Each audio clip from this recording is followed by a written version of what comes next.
नमस्कार दोस्तों, स्वागत है आपका हमारे YouTube चैनल एप्रिकस एकेडमी के। मैं विश्वजीत सिंह और काफ़ी टाइम के बाद इस बार मैं कोई वीडियो लेके आया हूँ और अब दोबारा से मेरी कोशिश रहेगी कि मैं डेली जो इस तरह की वीडियोस हैं वो ज़रूर डालूँ। तो आज हम जिस टॉपिक पर बात करने जा रहे हैं वो है इंडो चाइना का जो पावर इम्बैलेंस हो रहा है। आपको पता है कि अभी हाल ही में कुछ दिन पहले ही न्यूज़ आई थी जब चाइना के जो फॉरेन एम्बेसडर भारत में हैं उन्होंने हमारे कुछ एमपीज़ को लेटर लिखा था कि आप इंडो तिब्बतियन जो गवर्नमेंट तिब्बतियन इन एग्ज़ाइल है, पार्लियामेंट इन एग्ज़ाइल, उनके किसी फंक्शन में को आपने क्यों अटेंड किया। तो इसको लेके दोबारा से जो है एक इंडो चाइना के जो डिस्प्यूट्स हैं या इम्बैलेंसेस हैं या फिर आपको पता है लद्दाख में कब से कितना टाइम हो गया है, वहाँ पर स्टेटस को वैसे का वैसा ही है, मूवमेंट नहीं हो रही है। तो इस बात पर आज हम इस वीडियो में चर्चा करेंगे। सो दोस्तों, आप हमारे चैनल को लाइक, सब्सक्राइब, शेयर करना मत भूलिएगा। जैसा कि मैंने अभी आपको बताया, चाइनीज़ एम्बेसी ने एक लेटर लिख दिया हमारे एमपीज़ को और इसको लेकर एक बड़ा पॉलिटिकल स्टॉर्म खड़ा हो गया है ना। भारत में ये बात होने लगी कि क्या किसी देश के और देश के एम्बेसडर को ये अधिकार है कि वो हमारी डेमोक्रेटिक कंट्री में हमारे एमपीज़ को इस तरह का लेटर लिखे, वो भी स्ट्रांगली वर्डेड, कि आप तिब्बतियन पार्लियामेंट इन एग्जाइल के फंक्शंस पर क्यों जा रहे हैं, है ना। आपको पता है तिब्बतियन पार्लियामेंट जो है वो इन एग्जाइल है, एग्जाइल इन गवर्नमेंट है जो यहाँ से चलती है इंडिया में, और तिब्बत के साथ भी चाइना का बहुत सारा डिस्प्यूट है और जो चाइना है वो तिब्बत को खुद का पार्ट ही मानता है, चाइना का पार्ट ही मानता है, ये भी आप जानते हैं। तो इसको लेकर काफ़ी ज़्यादा डिस्प्यूट शुरू हो गया है और ये क्वेश्चन आया कि इस तरह से एक फॉरेन एम्बेसी का किसी भारतीय पार्लियामेंट के इलेक्टेड मेंबर्स को इस तरह से झाड़ना, इस तरह का स्ट्रॉन्ग वर्डेड लिखना, ये बिल्कुल ही सही नहीं है। और दूसरी तरफ हम देख रहे हैं कि चाइना जो है उसकी डिप्लोमेसी में और मिलिट्री और इकोनॉमिक फ्रंट पे बहुत ही ज़्यादा चाइना अग्रेसिव होता जा रहा है। और आपको पता है, देखो 2020 गर्मियों से लद्दाख पर जो है टेरिटोरियल अग्रेशन जो पीएलए का है वो वैसे का वैसा ही है। इतनी सारी मीटिंग्स हो चुकी हैं लेकिन चाइना जो है वो पीछे हटने का नाम नहीं ले रहा है। इवन आप ये देखो, अरुणाचल प्रदेश में बॉर्डर के पास तो उन्होंने गांव बनाने शुरू कर दिए हैं, जहां अनपॉपुलेटेड एरिया था वहां पर गांव बनाने शुरू कर दिए हैं। आपको पता है अरुणाचल भी क्लेम करता है चाइना की, अरुणाचल भी चाइना का पार्ट है और वहां पर इस तरह के जो हैं इंफ्रास्ट्रक्चर प्रोजेक्ट भी शुरू कर दिए हैं। और ये जो इंफ्रास्ट्रक्चर प्रोजेक्ट हैं ये दोनों साइड से हो रहे हैं। अब इंडिया ने भी काफ़ी ज़्यादा काम शुरू कर दिया, आप रोज़ न्यूज़ में देखते हैं कुछ ना कुछ तरह का जो है इंफ्रास्ट्रक्चर वर्क है वो चल रहा है ना। वो फिर चाहे ये लद्दाख वाला इलाका है चाहे ये अरुणाचल प्रदेश वाला इलाका है, यहाँ पर जो है ये इंफ्रास्ट्रक्चर इस तरह का बिल्डअप किया जा रहा है और चाइना के द्वारा भी बिल्डअप करना, showing their aggressiveness towards the their boundary disputes. ठीक है, और अब चाइना के साथ रिलेशंस को ठीक करना बड़ा ही ज़रूरी है भारत के लिए। देखिए, 3 फ्रंट हैं जिन पर बात की जा सकती है। पहला तो है, अगर हम बात करें, पहला फ्रंट हम बात कर सकते हैं मिलिट्री लेवल पर, कि मिलिट्री लेवल पर आपको पता है हमने क्वाड को स्ट्रॉन्ग करने की कोशिश की है। देखिए, चाइना की हेजमनी रोकना इंडियन ओशन या इस पूरे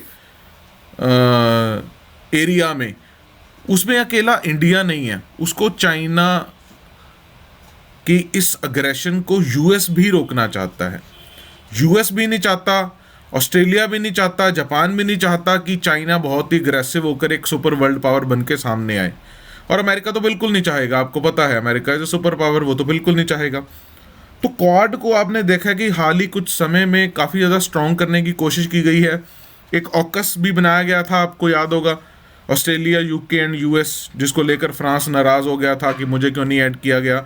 सो क्वाड भी बेसिकली, क्वाड जो है उसका जो एम्स हैं वो भी धीरे धीरे जो है चाइना की अग्रेसिवनेस को रोकने की तरफ हो गए हैं।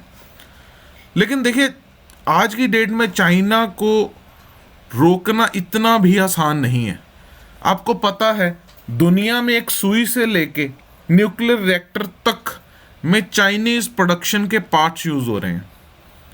हम अपने भारत की बात ले लो, हम अपने मोबाइल फ़ोन, घर में छोटी से छोटी चीज़ mobile phone, mobile phone, fridge, TV, AC, कुछ भी उठा लो आप इलेक्ट्रॉनिक चीज़, चाइनीज़ पार्ट यूज़ हो रहे हैं। और ना सिर्फ इलेक्ट्रॉनिक, चाइनीज़ कपड़े, ठीक है, चाइनीज़ हथियार, मतलब हर चीज़ में। इतना कि चाइना ने दूसरी कंट्रीज़ को अपने पर डिपेंडेंट कर दिया है कि चाइना के प्रोडक्ट्स के बगैर हम इंडिपेंडेंटली वहाँ पे पहुँच ही नहीं पाए हैं। सो चाइना को रोकना इतना भी आसान नहीं है। टोटली एग्रेसिव नहीं किया जा सकता चाइना को, टोटली बॉयकॉट नहीं किया जा सकता चाइना का, लेकिन फिर भी पूरी ये कोशिश चल रही है कि सारी कंट्रीज, चाहे वो ऑस्ट्रेलिया है, जापान है, यूरोप है, यूएस है, वो चाइना को बेसिकली रोकना चाहते हैं हर फ्रंट पे।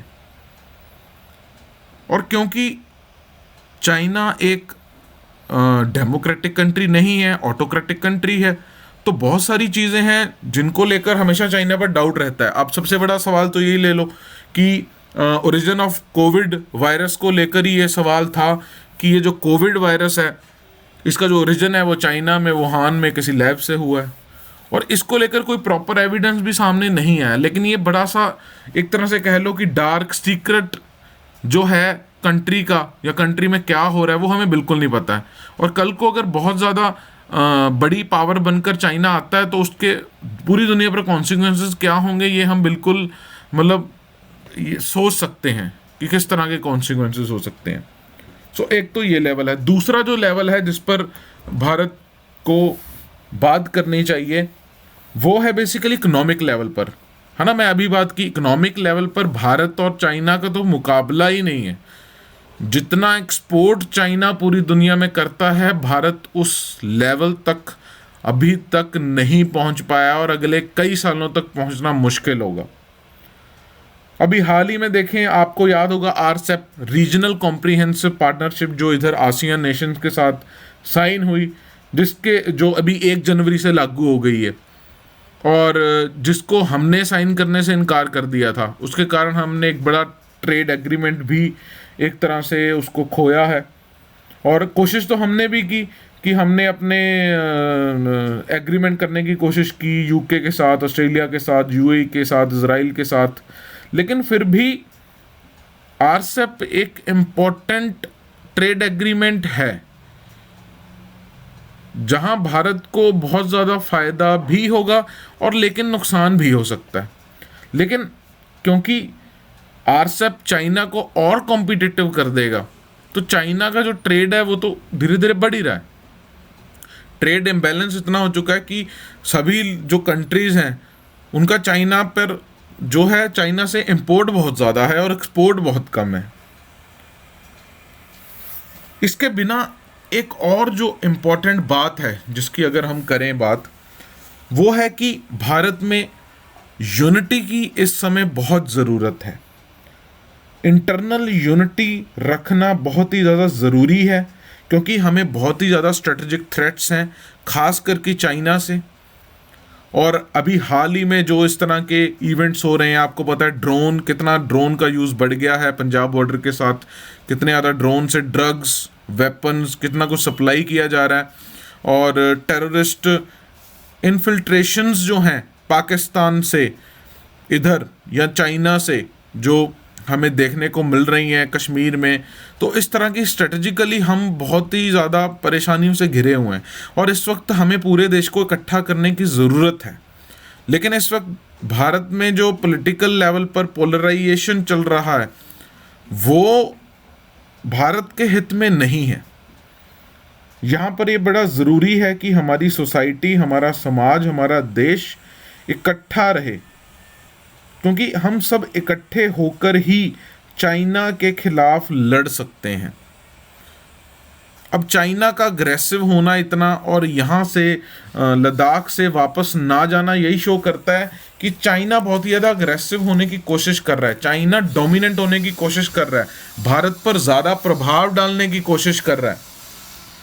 अभी हाल ही में अक्टूबर 23 को चाइना ने एक नया लॉ पास किया था लैंड बॉर्डर्स को लेकर, जो अभी दोबारा से न्यूज़ में है क्योंकि वो 1 जनवरी से लागू हो गया। और इसका जो मेन था एम इसका था कि प्रोटेक्ट करना और एक्सप्लॉयटेशन रोकना देश के लैंड बॉर्डर्स की। इन्होंने इस लॉ में साफ साफ लिखा है कि जो चाइना है वो कोशिश करेगा कि इक्वालिटी, म्यूचुअल ट्रस्ट और फ्रेंडली कंसल्टेशन के साथ अपने मित्र देशों के साथ, मतलब जो उसके साथ बॉर्डर के साथ लगते हैं, उनके साथ नेगोशिएशंस कर कर अपने बॉर्डर डिस्प्यूट्स जो पुराने भी हैं, लंबे भी हैं, काफ़ी टाइम से चल रहे हैं, उनको सॉर्ट आउट कर सके।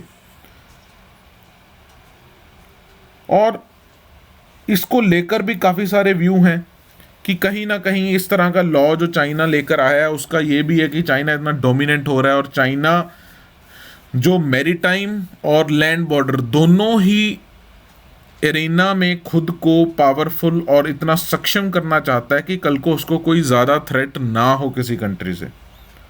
तो शायद इसी कारण वो इस तरह का लॉ लेके आए।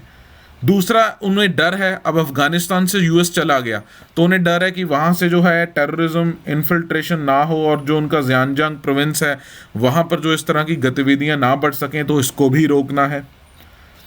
तीसरा फैक्टर है कि अभी जी जिनपिंग को अभी आगे जाके जल्द ही जी जिनपिंग तीसरी बार जो है प्रेसिडेंट बने रहना चाहते हैं चाइना के। तो ये जो बेसिकली कारण बताए गए हैं इस बॉर्डर लॉ के चाइना के द्वारा लाने के लिए। देखिए, चाइना का सबसे बड़ा बॉर्डर जो है तीसरे नंबर पे भारत के साथ है। पहले मंगोलिया के साथ सबसे बड़ा बॉर्डर है, फिर रशिया के साथ, फिर भारत के साथ तकरीबन 3488 किलोमीटर का जो है बॉर्डर है। और इंडिया के बिना दूसरी कंट्री जिसके साथ बॉर्डर डिस्प्यूट है चाइना का वो है भूटान, 477 किलोमीटर का एरिया है। तो चाइना, जैसे कि हमने बात की, ना सिर्फ वो भूटान के साथ भी एग्रेसिवली चल रहा है, बिल्ड कर रहा है बॉर्डर पर, उधर अरुणाचल प्रदेश में भी कर रहा है, इधर लद्दाख में भी बिल्ड कर रहा है। तो इन सभी चीज़ों को ध्यान में रखते हुए भारत को अपने नेक्स्ट जो डिसीजंस हैं वो लेने होंगे। हमें कोशिश करनी होगी कि हम किसी ना किसी तरह किसी लेवल पर सॉर्ट आउट कर सकें चाइना के साथ ये बॉर्डर डिस्प्यूट्स मसले। और दूसरी तरफ हमें जहां बहुत ही इम्पोर्टेंट फोकस करना है वो है हम अपना किस तरह से मॉडर्नाइजेशन ऑफ मिलिट्री और मिलिट्री वेपन्स मॉडर्नाइजेशन के लेवल पर हम चाइना के साथ आकर उसे टक्कर दे सकें।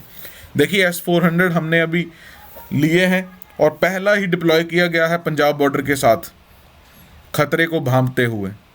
तो हमें इसको मॉडर्नाइजेशन, अपनी मिलिट्री को बहुत ही बड़े लेवल पर जल्दी मॉडर्नाइजेशन करने की ज़रूरत है। हम कहीं ना कहीं यूएस के साथ भी अच्छे रिलेशन हमने इसलिए किए ताकि चाइना को अच्छे से टैकल कर सकें, लेकिन स्टिल मिलिट्री लाइंस में हम अभी काफ़ी चाइना के मुकाबले पीछे हैं और इस तरफ जो है हमें ज़्यादा ध्यान देने की ज़रूरत है। और दूसरा, जैसा मैंने बताया है कि यूनिटी की बहुत ज़्यादा ज़रूरत है भारत में, क्योंकि इस यूनिटी के साथ ही हम जो हैं अपने इस तरह के एग्रेसिव नेबर्स, वो चाहे चाइना है या पाकिस्तान है, उनका सामना कर सकते हैं। सो दोस्तों, ये था basically Indo China border relations पर। आज के लिए इतना ही। उम्मीद करता हूँ कि आपको ये वीडियो अच्छी लगी होगी। अगर आपका कोई सवाल है या कोई कमेंट है आप करना चाहते हैं तो ज़रूर करें। फिर मिलेंगे एक नए टॉपिक पे एक नई वीडियो के साथ। धन्यवाद।